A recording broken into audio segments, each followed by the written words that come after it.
आइए कक्षा नवम गणित में आज हम परावर्त सूत्र से भाग संक्रिया का अध्ययन करते हैं।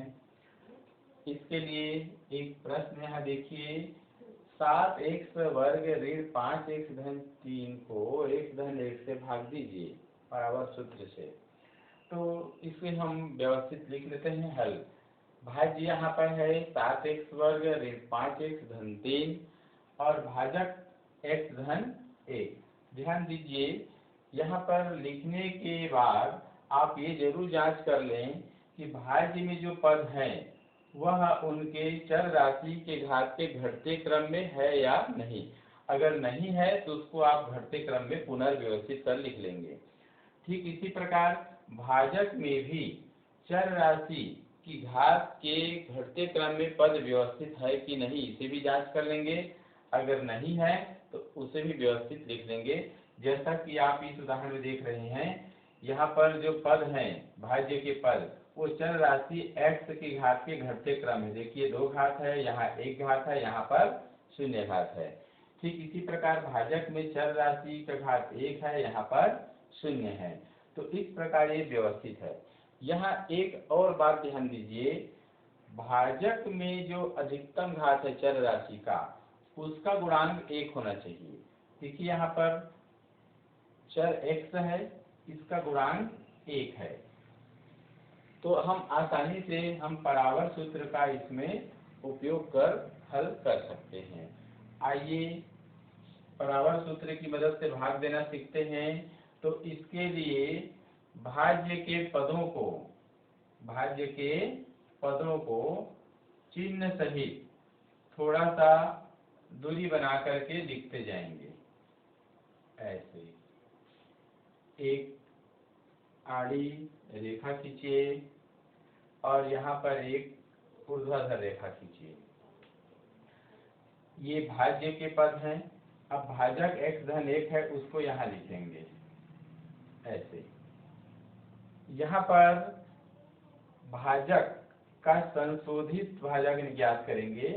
तो संशोधित भाजक जो अचर पद है चिन्ह सहित लिख देंगे धन 1 ये। और इस संशोधित भाजक का परावर्त ज्ञात करेंगे। परावर्त तो जैसे धन 1 है, ये हो गया ऋण 1।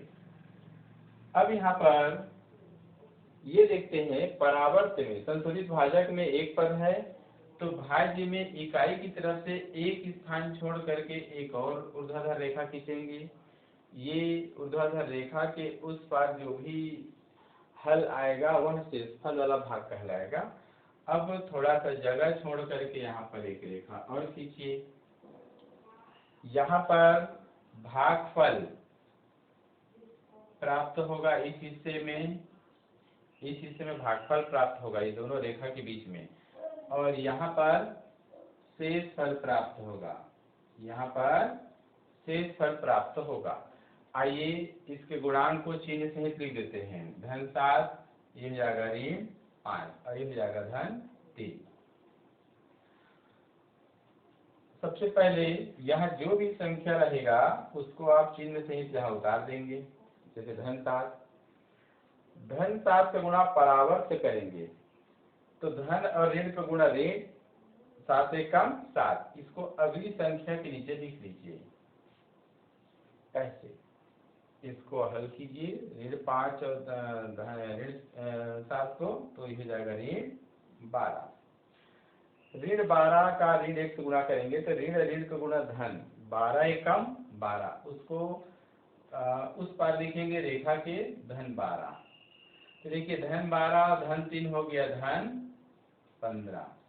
तो भागफल वाले हिस्से में धन 7 और ऋण 12 प्राप्त हुआ है, शेषफल वाले हिस्से में धन 15 प्राप्त हुआ है। अब हम इसको लिखेंगे, अतः भागफल बराबर है, देखिए 7x, एक घात कम करके लिखेंगे, 2 घात है तो एक घात कम हो जाएगा, तो 7x का घात 1 ऋण 12 के ऊपर देखिए क्या है, x का घात 1 है तो एक घात कम करेंगे तो घात 0 हो जाएगा। तथा शेषफल तथा शेषफल बराबर, यहाँ पर शेषफल है धन 15। इस प्रकार उत्तर हमने प्राप्त कर लिया।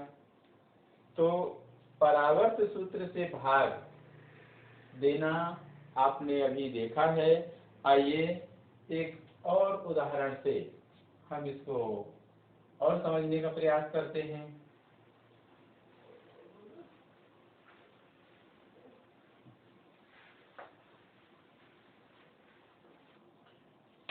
आइए देखते हैं उदाहरण 2। x का त्रिघात धन 2x धन 12, x का घात 3 धन 2x धन 12, x का घात 3 धन 2x और धन 12 को हमें भाग देना है x धन 2 से। x धन 2 से परावर्त सूत्र से भाग दीजिए। परावर्त सूत्र से भाग दीजिए ऐसे। आइए हल लिखते हैं। सबसे पहले दिए गए भाज्य को यहाँ लिखिए। भाज्य यहाँ है x का घात 3 धन 2x धन 12। ध्यान दीजिए यहाँ पर भाज्य के पदों में देखिए 3 घात के बाद सीधा 1 घात आ गया है, 2 घात वाला पद नहीं दिया है। तो इसको हम ऐसे लिख सकते हैं x का घात 3, फिर यहाँ धन 0 गुणित x का घात 2। ऐसे 2 घात वाला पद के सामने गुणांक 0 लिख देंगे। तो इससे हमारे हल में प्रश्न में कोई अंतर नहीं आएगा। ये ऐसे लिख दीजिए। तथा भाजक लिखिए। भाजक बराबर है x धन 2। देखिए यहाँ भी भाजक का अधिकतम घात 1 है और इसका गुणांक 1 है। तो अब हम भाग की प्रक्रिया आगे बढ़ाते हैं। इसके लिए हम भाज्य के पदों को थोड़ा सा दूरी बना करके लिखेंगे। x का घात 3 0 धन x का घात 2 चिन्ह सहित लिखेंगे और धन 2x और धन 12। यहाँ पर ऐसे आड़ी रेखा खींचेंगे, यहाँ पर ऐसे। ध्यान दीजिए यहाँ पर भाजक को लिखते हैं x धन 2। संशोधित भाजक लिखते हैं तो ये हो जाएगा धन 2। देखिए इस संशोधित भाजक का परावर्त करेंगे तो इसका परावर्त करेंगे तो हो जाएगा ऋण 2। इनके गुणांकों को चिन्ह से जहाँ लिखेंगे, यहाँ कोई संख्या नहीं दिया मतलब 1 मानेंगे तो धन 1। इसका गुणांक है 0, इसका गुणांक है धन 2। ऐसे यहाँ पर एक रेखा खींचेंगे तो और इसका ये हो गया धन 12। थोड़ा सा जगह छोड़ करके हम फिर से एक आड़ी रेखा खींचेंगे। तो इस प्रकार से आइए हल करते हैं। पहला जो यहाँ पर संख्या रहेगा उसको हम चिन्ह से लिख देते हैं। अब इसका गुणा ऋण 2 से, तो ऋण और धन का गुणा ऋण और 2 1 कम 2, तो उसको अगली संख्या के नीचे लिखते हैं। यहाँ पर ऋण 2 हो गया ऐसे। ऋण 2 धन 0 इसको हल करेंगे तो ऋण 2।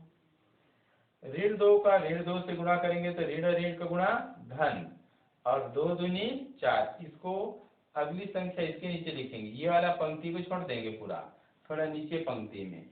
ये हो जाएगा धन 4। धन 4 और धन 2 इसको हल करेंगे तो हो जाएगा धन 6। अब हम धन 6 का गुणा ऋण 2 से, तो धन और ऋण का गुणा ऋण, ये इस पंक्ति को छोड़ के यहाँ लिखेंगे ऋण 6 दूनी 12। ऐसे देखिए इसको हल कीजिए। धन 12 है, ये ऋण 12 है तो 0 आ गया। ये भागफल वाला हिस्सा है और ये शेषफल वाला हिस्सा है। आइए लिख देते हैं। अतः भागफल बराबर 1 x का का घात, एक घात कम कर देंगे तो 2, फिर ऋण 2, एक घात कम करेंगे तो x और धन 6। ऐसे गुणांक 1 को लिखने की आवश्यकता नहीं है, आप सीधे ऐसे लिखिए। तथा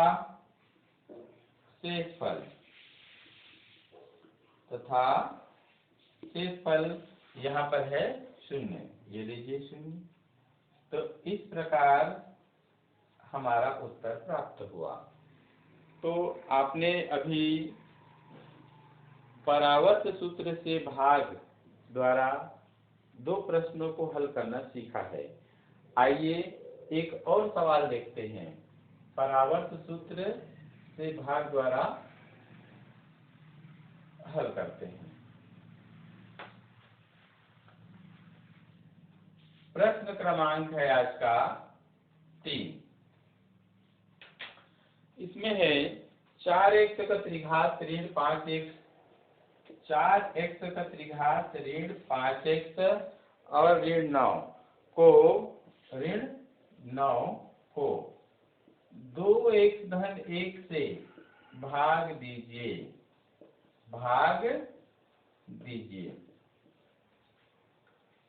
ध्यान दीजिए, सबसे पहले यहाँ पर पूर्व की तरह भाज्य लिखेंगे। भाज्य यहाँ पर है 4x त्रिघात ऋण 5x और यहाँ ऋण 9। यहाँ भी देखिए आप लोग कि 3 घात वाला पद है, इसके बाद एक वाला पद आ गया, घात वाला पद आ गया। तो हम यहाँ पर इसको पुनर्व्यवस्थित कर लिखेंगे।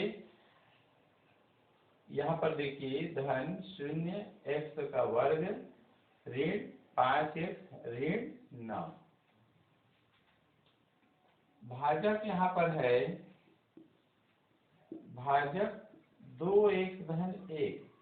यहीं पर ध्यान दीजिए, जैसे कि आपको पूर्व में बताया जा चुका है, भाजक में चर राशि का गुणांक 1 होना चाहिए। तो लेकिन यहाँ पर इसका गुणांक 2 है, तो इसको 1 बनाने के लिए इस पूरे में 2 से भाग कर देंगे। ये लीजिए भाग कर दिए तो बचा क्या, ये 2 और 2 कट गया तो x आया और धन ये 1/2। इस प्रकार से ये भाजक हो गया। अब आइए हम भाग की क्रिया को आगे बढ़ाते हैं। इसको हम इस प्रकार लिख देंगे 4x का घात 3 धन 0x का घात 2 ऋण 5x ऋण 9। चूंकि यहाँ पर भाजक हमारा यहाँ लिखेंगे इसको x धन 1/2 और संशोधित भाजक तो संशोधित भाजक में धन 1/2 हो जाएगा। और इसका परावर्त करेंगे तो आ जाएगा ऋण 1/2। आइए देखिए, संशोधित भाजक में एक पद है तो इधर भाज्य में इकाई की तरफ से एक संख्या छोड़ करके खड़ी रेखा खींचेंगे, थोड़ा जगह छोड़ते फिर से एक आड़ी रेखा खींचे ऐसे। अब प्रत्येक के गुणांक को चिन्ह सहित लिख देंगे। x का घात 3 का गुणांक 4 है तो धन 4, इसका गुणांक 0 है तो यहाँ पर 0, इसका गुणांक ऋण 5 है तो ऋण 5 और ये हो गया ऋण 9। पहली संख्या को आइए लिखते हैं धन 4। इसके बाद इसका गुणा इससे करेंगे, ऋण 1/2 में 4 का गुणा कीजिए। आप एक छोटा सा रफ कार्य कहीं पर कर सकते हैं, सीधे अगर नहीं बनता तो ये देखिए ऋण 1/2 गुणित 4 तो ये जाएगा 2 एकम 2, 2 दूनी 4, तो ये आ गया ऋण 2। तो इस प्रकार से इन दोनों का गुणा किए तो यहाँ आ गया ऋण 2।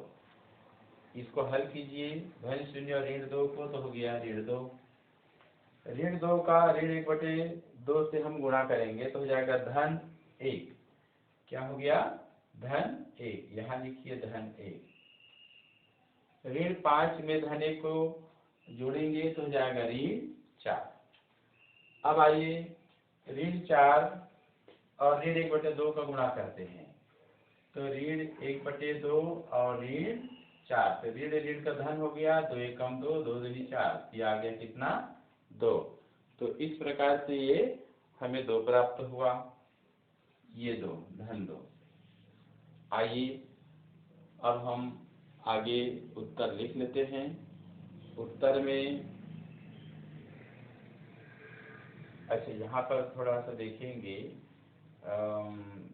यहाँ लिखे तो नहीं है, 4 2, यहाँ पर धन 2 ये रहेगा ना, तो ये ऋण 7 आएगा, ऋण 7। अतः भागफल,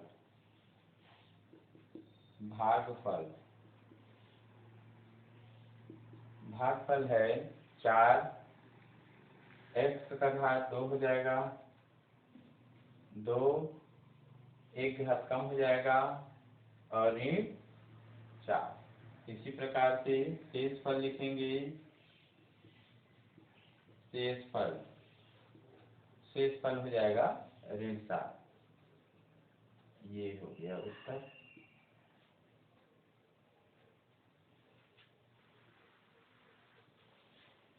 तो ये थे आज के परावर्त सूत्र से भाग।